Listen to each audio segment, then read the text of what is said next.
तर एकनाथ शिंदेनी केलेल्या टीकेला संजय राऊत यांनी आता प्रत्युत्तरही दिले। मुंबईમાં जलेबी અને फाफडा, उद्धव ठाकरे आपडा। गुजरात पाकिस्तान आहे का? पहिली गोष्ट, गुजरात पाकिस्तानमध्ये आहे का? खरं म्हणजे तुम्ही निवडणुकीमध्ये पाकिस्तानी झेंडे नाचवले तेव्हा मराठी कुठे गेलं होतं? मराठी प्रेम कुठे गेलं होतं? आमची नाळ आहे या मातीशी जुळलेली आहे। खरं म्हणजे आमची नाळ या मातीतच पुरलेली आहे। त्यामुळे मराठीच्या बद्दल आम्हाला शिकवण्याची आवश्यकता नाही।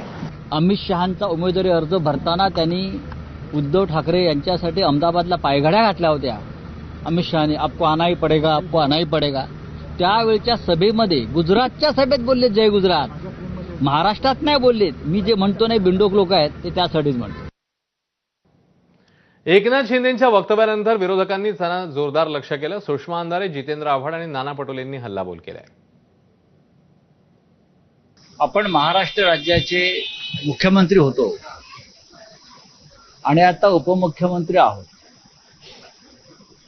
याचं विसर त्यांना पडलेलं आहे। प्रमुख नेते वगैरे मानतात, पण ती शिवसेना नसून त्यांची शहासेना आहे। हे महाराष्ट्राचे पहिले मंत्री, उपमुख्यमंत्री आणि माजी मुख्यमंत्री आहेत की ज्यांनी या महाराष्ट्राच्या पुण्यनगरीमध्ये जय गुजरातचा नारा दिला। आम्ही जे म्हणतो आहोत की महाराष्ट्र गुजरातला विकण्याची प्रक्रिया सुरू झालेली आहे आणि त्याच्यावरती या सगळ्यांच्या सही शिक्के आहे, या स्पष्ट झालं। हा महाराष्ट्राचा अपमान आहे। एकनाथ शिंदे आज पुण्यामध्ये होते आणि पुण्यामध्ये बोलताना ते जय गुजरात हे बोलून गेले। विनाशकाले विपरीत बुद्धी, आता त्यांच्याशी काय बोलायचं? कसे आहात शिंदे साहेब?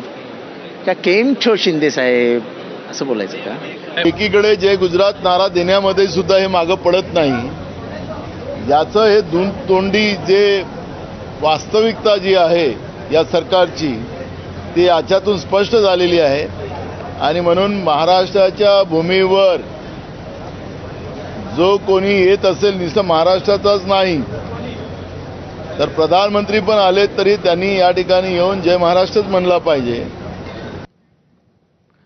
तर एकनाथ शिंदेंच्या जय गुजरात वक्तव्यानंतर सत्ताधाऱ्यांनी मात्र त्यांना पाठिंबा दिलेला आहे। नेमकं कोणकोणत्या नेत्यांनी काय काय म्हटलंय ते बघूया। गुजराती समाजाच्या कार्यक्रमात गेल्यानंतर